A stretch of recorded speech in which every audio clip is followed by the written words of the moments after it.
All right. So this is part dose of They Are Here. We're going to be investigating the Grayswood farm. Apparently, this family's been experiencing some things and some stuff. So we're going to go investigate this farm. We're going to check it out. And if anything tries to spook us, we're going to wrestle them down and have our way with them. I mean, we're going to thoroughly investigate the farm and we're going to try to capture some evidence to report on here. Or my name ain't, what the fuck is that? Taylor Fox. Or my name ain't Taylor Fox. Um, any whore. Let's jump into this. No, I'm just dicking around now. Alright, I gotta be serious. Real fucking in action Tom Cruise style right here. Gotta sneak around. Make sure nothing tickles my pickle without me asking for it. Ooh. Some strange lights in the sky. Where's Morgan Freeman to narrate this when you need him? And that day, Taylor Fox captured photographic image of three mysterious lights up in the sky. You know, we can't judge based off of this photo alone exactly how high these lights in the sky are.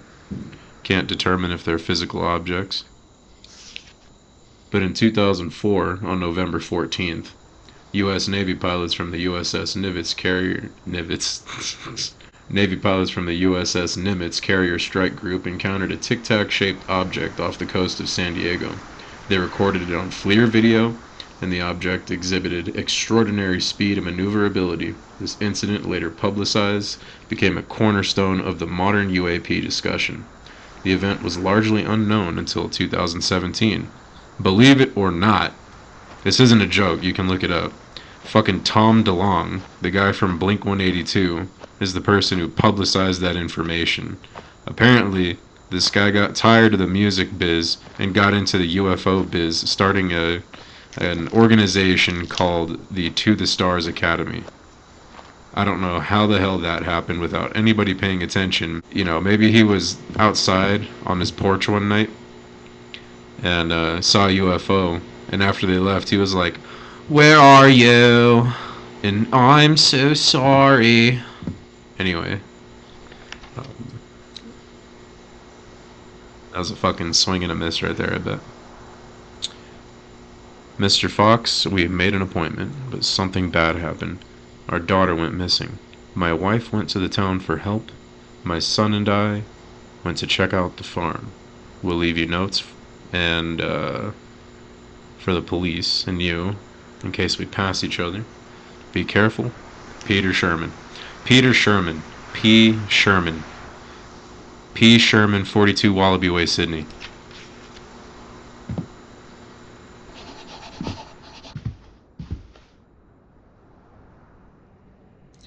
In 2007, that was when ATIP was established. That's the Advanced Aerial Threat Identification Program. The U.S. Department of Defense secretly funded ATIP to investigate UAP incidents, led by Luis Elizondo, operating until 2012. ATIP analyzed military encounters, including the 2004 Nimitz case. Its existence was revealed in 2017, marking a shift toward official acknowledgement of the UAP subject. It's weird, man. It went from people wearing tinfoil hats and talking about little green men bringing them aboard a flying saucer and sticking things up their ass, but here we are in 2025 and nobody's mentioned being taken aboard a craft in some time, but they're definitely seeing strange lights in the sky, things they can't explain, things the government can't explain and that modern science can't explain, and people are sticking things in each other's asses without any non-human intelligence involved. So what does that tell you? Let's chizek up stizzers. You know what I'm saying? Fizzam.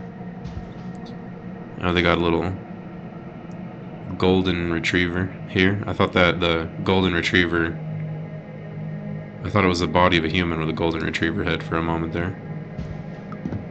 Reminded me of when Mars attacks. Alright, let's check through this door. Nope, blanket hanging in the window. We're just gonna close that door for now.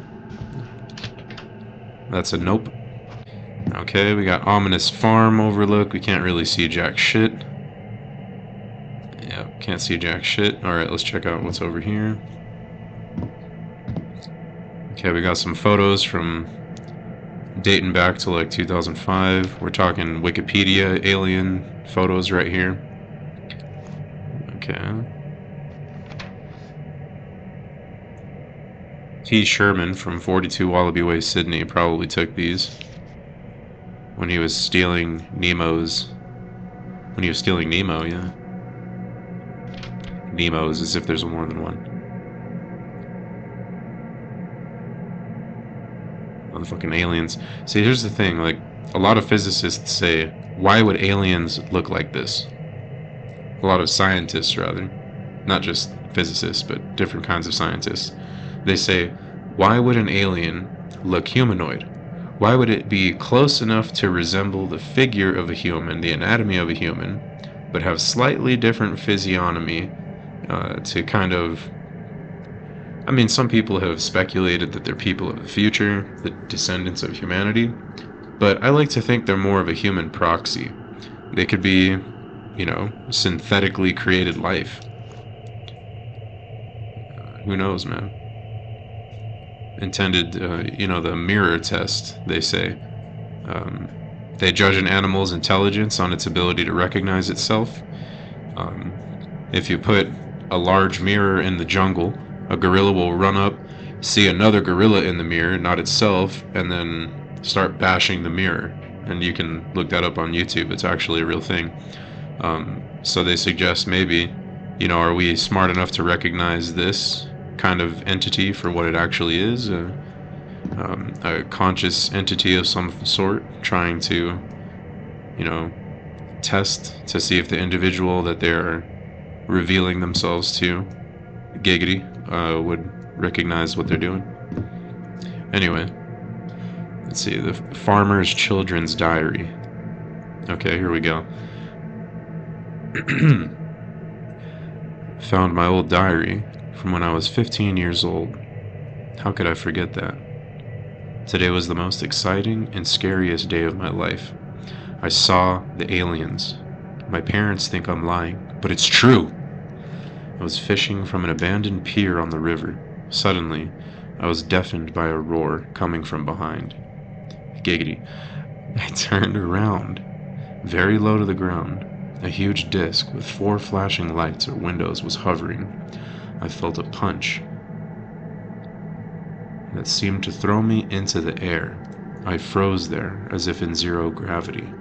Everything around me became blindingly bright, and I seemed to lose consciousness.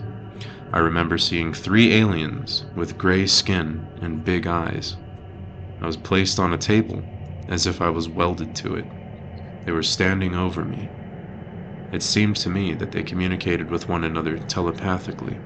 Then one of them came over and did something to my head. I don't remember anything else. I woke up on the pier later that evening and barely made it home. My head was buzzing, and I walked home as if in a delirium. When I got there, I found several cuts on my body and 2 small, very smooth holes behind my ears. What was that? I'm scared to sleep. Alright, if that doesn't make the piss drip down your leg, I don't know what will. Let me just snap this on my Hello Kitty Polaroid. Okay, moving on. He's got his copy of, I don't know, what is that? Not to disparage one's beliefs, but I just don't know what that book is supposed to be. Let's see. Okay, homie's looking up gray aliens on Wikipedia, as if that's a reliable source. Okay. Farmer's note. I've learned a lot about these guys. They're called the Greys. They're not little green men, but big, creepy, and dangerous creatures. Basically, They can be described in the following way: a large head disproportionate to the body, no hair, bottomless black eyes, gray skin, long thin limbs. Their voices are like nothing else. These aliens are very aggressive toward people. It all starts with bright lights in the sky near home, which move along a certain way. Then people start to have a nosebleed, several headaches, severe headaches rather, and a buzz in their ears. Animals begin to rage. Next, people start to have memory lapses. Alright, quick pause for the cause here. That is something that experiencers of close encounters of the third kind describe very often, that they're actually missing time and they can't explain why. And then once they're placed under hypnosis, it allows them to recall these locked away recollections of non-human figures abducting them by various means and placing them onto a ship of some kind, various descriptions of these different kind of alleged interstellar craft, before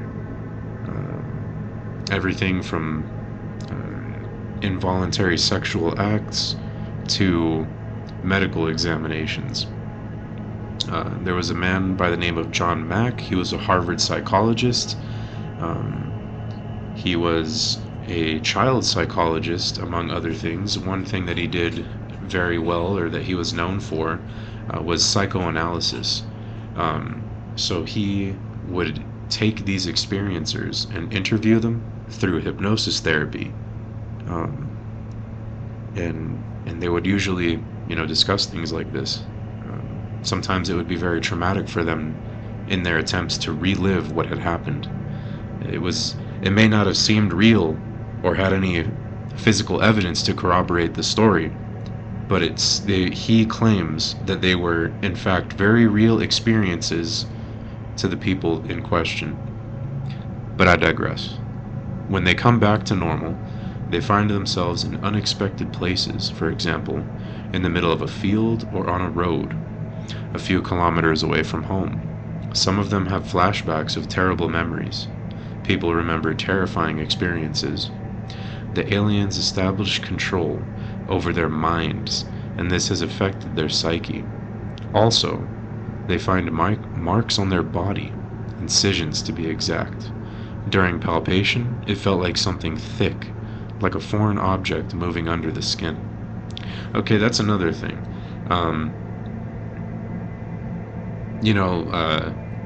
Being tagged like a wild animal, when you want to perform experiences to, find out a sample size and keep track of a population, that's one thing. You could interpret it that way. But when we mentioned a few miles down the road, that reminds me of the Barney and Betty Hill incident. They were an interracial couple driving home through New Hampshire. They were on their way back home, actually, from their honeymoon, I believe, in Niagara Falls. They had missing time, and after their very scary sounding experience, they were in a sort of a dazed, semi-conscious state of mind. And when they finally became fully aware of what was going on again, they were miles and miles down the road from where their experience began. And they discussed everything from being chased by a UFO to seeing figures through the bay windows of a flying saucer, terrifying that they would be captured. And then years later, they underwent hypnosis therapy, and it was recalled by them at that time that they may or may not, it is alleged, that through hypnosis therapy or hypnosis, they were able to recall these instances of medical examinations being performed on them by non-human intelligences of some form. Everyone always describes the common gray alien, similar descriptions, large head, small, frail-looking body. Even Travis Walton, his story inspired a movie called The Fire in the Sky, and he described basically the same thing.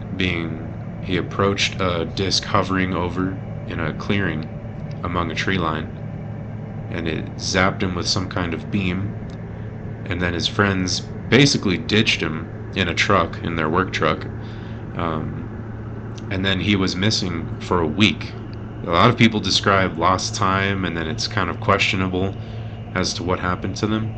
But this guy literally disappeared for a week, and his buddies that ditched him were about to be charged with murder. This isn't something I'm making up. You can look it up. Travis Walton, Fire in the Sky. Anyway, yeah, like right before they were gonna get the book thrown at them, he suddenly appeared calling them from a phone booth. Unless that's just from the movie. I don't know if that's actually the real detail. Definitely a really creepy concept to think about, though. Can't speak on the implants or anything like that. That's a little different. What's up with this guy's setup, by the way? What is this, the 90s? Oh well, whatever. Homie's working off of Windows 98 or something, probably. Let's move on, though. Or else I'm gonna be here all week roasting this guy's setup. As if mine's any better. Alright, time to check out this room. I'm not really down for it, but we'll see. Okay, alright. It's already off the bat. It's a fucked situation. It's looking a little fucked, Chief, not gonna lie. We got a blanket hanging outside of the window here. You know what? Before I fuck with that, let's head around. Let's look around a little bit more. See if we can find anything else going on in his house. What's this? You got a bottle of gin at least? Dang, dude. Doesn't even have a bottle of Jack for me to get into. It's a little whack. Okay. It looks like this drawing was made by the missing daughter of the farmer. The paper's painted on both sides. I wouldn't call that paint. That looks more like crayon to me, but you do you, boo-boo. Okay, the little girl is smiling. It looks like from Poppy's Playhouse. We got a dog barking at the aliens from South Park. And when you flip it over... Oh, jeez, okay. So if a little kid drew that, that reminds me of War of the Worlds with Tom Cruise, but... No, not even that. What does this remind me of? Farm, a little girl crying because she's seeing aliens in the backyard, in the cornfield. Signs with, what's his name? Morgan... The guy who went nuts. I forgot his name. Morgan something. Anyway. Let's move on. This is my daughter's room. During the night, I heard a strange noise. When I came in, she wasn't in her bed, and the window was wide open.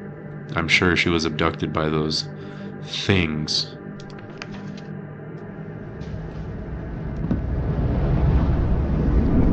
Alright, I'm hearing shit I don't like. God, is that you? At least be gentle this time.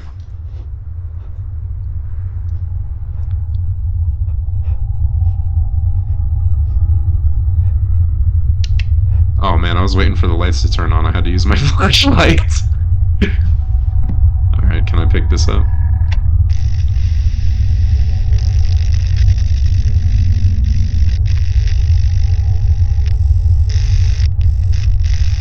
Bro, this whole game has been nightmare fuel. I'm using humor to diffuse tension. And to belittle my... Oh my fucking... No. No. No. No. No. Stop it. You're scaring me. Stop it. You're scaring me. Stop being ratchet. Stop being ratchet. Stop it. Getting a little zesty. I don't like it when shit moves by the window from outside. I don't like it. No me gusta nada.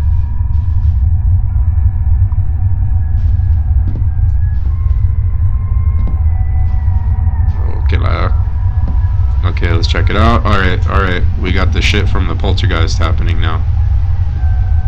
What else is here? Let's see, you got anything else? probably the animals from the Greywood's farm. Okay, Grayswood farm, rather. Alright, so this is another thing, cattle mutilation. Apparently, you guys have probably heard this before. It's not as compelling, because it could be anything. But in places like Skinwalker Ranch, most famously, most likely at this point, there have been stories about livestock being eviscerated, mutilated, with laser-like precision. Like, there are blades that don't even cut as accurately, apparently, as these things do. And there's no explanation as to why this would happen. And there's also no blood left over. It's just the bones and the flesh without any blood. And that's a real thing, too. It's very well documented. Nobody knows why it happens. Things like this happen, too, just like lakes. All the fish in them just die. Same thing again. Man, there's a lot. There's a lot of different stuff they put into just this demo. It's really cool. Can I pick that book up? No. Let's see what else we can dick around with in here. Okay. Is anything gonna stick? Dude, why do you got 2 windows in your bathroom? First of all. Like what? Like imagine you're trying to take a dump, and then an alien. Oh, fuck a duck. That was the worst timing. Didn't need that.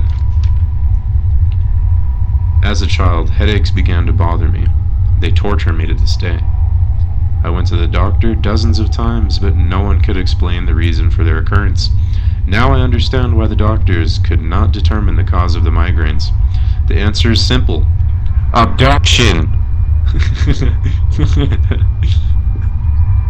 I only remembered the alien abduction when I found my old diary. It was then that the migraines began. The cuts that I noticed then, behind the ear, were a trace of them. I'm sure they've implanted something in me. Oh, Jesus. Some kind of transmitter or implant. Because of this, I forgot everything. I definitely decided I would get it. I'm not crazy. And we got some blood in the sink. He's got a... what is that, a fucking butter knife? Bro, that must have taken forever. He's got a plastic butter knife from Peter Piper Pizza or some shit right there. That's how he got this thing out of his ear. What is it, though? Can I pick it up? Oh, you can pick it up. Alright, cool. In the note, P. Sherman, from Finding Nemo, P. Sherman, 42 Wallaby Way, Sydney, claims that he cut out an alien implant. Maybe take it. It's kind of like, can I shake it? Okay, if I found something like that in my body, the first thing you do when something like that happens is, what would you do with that? Like if you just suddenly discovered that you had something implanted in your testicles and you cut it out and then you can see it on still, like it's activated. First off, I would find out if you could power it down. But then if you power it down, it might seem like you're dead. And then they might come try to abduct you because they think you're dead, and they might want to see what happened to your body because you were a part of their sample size, right? Like you were a part of the population they're monitoring. So what do? You keep it on, and you don't go anywhere. You can't tell your friends, you can't tell your family, because if they're smart enough to put shit in your body, then that means they're probably smart enough to, like, mess with our technology. They could probably just look through your phone and see that you're texting somebody. You're kind of boned. It kind of means leave all of your electronic devices at home, hop into your car, or walk, if you want to make sure that they don't, like, turn your car off remotely, and then come stick a finger in your ass while you're trying to get somewhere. And then what do? You just go to your doctor right away? What do? You go to a human doctor? What the fuck are they gonna do? They're not gonna know shit about this. Human doctors can't even seem to... Never mind, I'm not gonna get political. But human... don't... Yeah, what do? You can't go to anybody. If you're abducted by aliens and some shit is in you like this, I don't really think you can go to anybody. What do? You call NASA? Hey NASA, I found this thing in my scrotum. It was just below the subcutaneous level of my scrotum, and I somehow managed to wiggle this thing out with a plastic butter knife from Peter Piper's Pizza. What do I do with this shit? They're gonna fucking laugh at you. Even if you're telling the truth and you're holding a device from another civilization, all that shit is like, what do? You know, you're kind of boned, bro. Anyway, let's move on. See if more spooky shit will occur. Is there anything in these drawers? Nope. Nothing in these drawers. Oh, at least we can watch TV. It's a little unsettling. A woman just walks out in her underwear at night in the cornfield.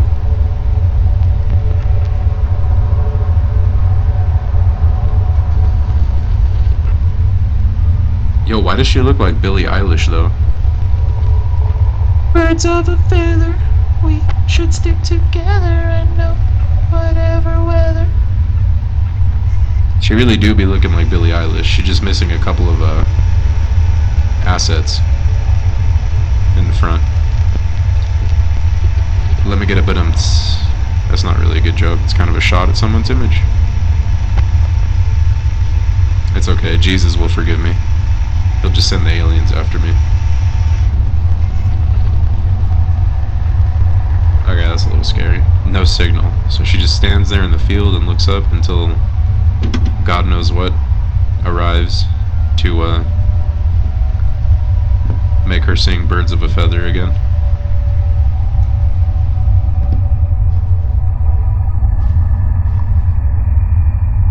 Okay.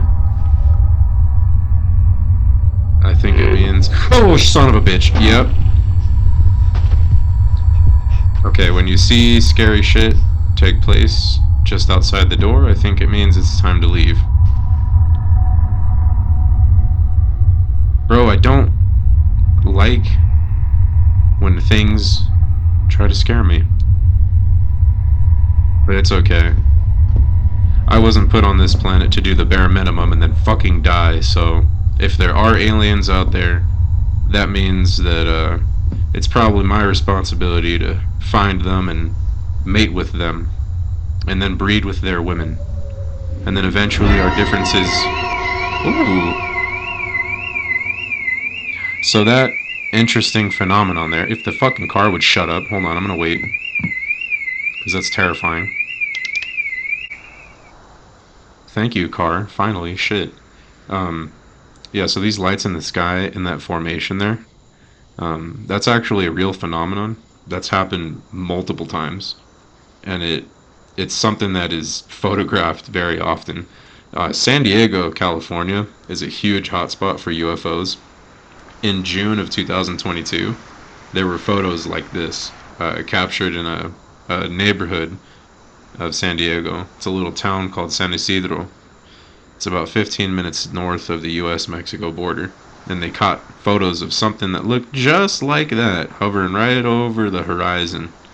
And some dicklick said, some yo-yo, some jackass, tried to convince the town that they were fucking flares from some kind of routine training. First of all, if it's routine, why the fuck did it only happen once? Second, how were they up there for like a couple of hours? Third, why would you shoot flares over a populated city?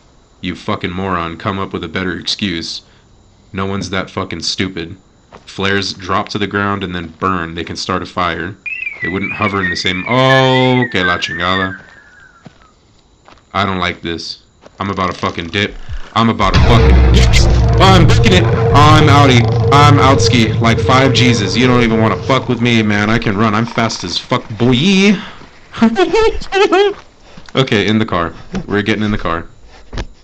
Paul from Paul is here. He's gonna... Paul from Paul. Paul is here. Okay.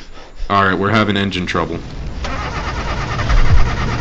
We're having engine trouble. Oh shit. Hey, maybe I can get a ride with this guy. You think I can get a ride with this guy, maybe?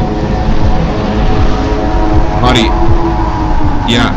You shouldn't park in the cornfield anyway, dude.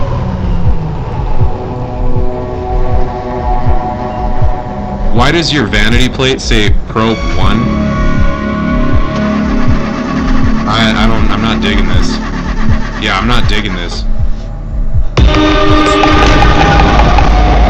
Okay, that one actually got me. That was a real one. Oh, fuck. And that was just the demo. If you'll excuse me, everyone, I need to go change my underwear. If you made it this far, I hope you weren't watching this at night.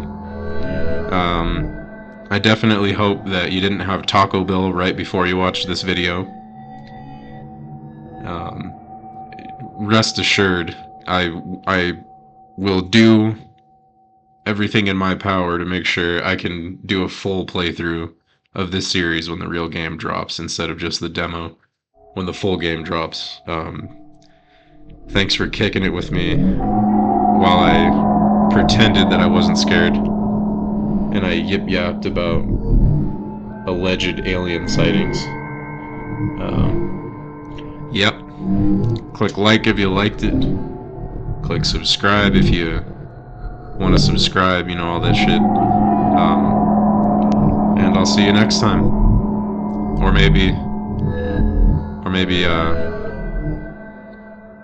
I don't know, I'm running out of alien jokes here. Anyway, wash your ass.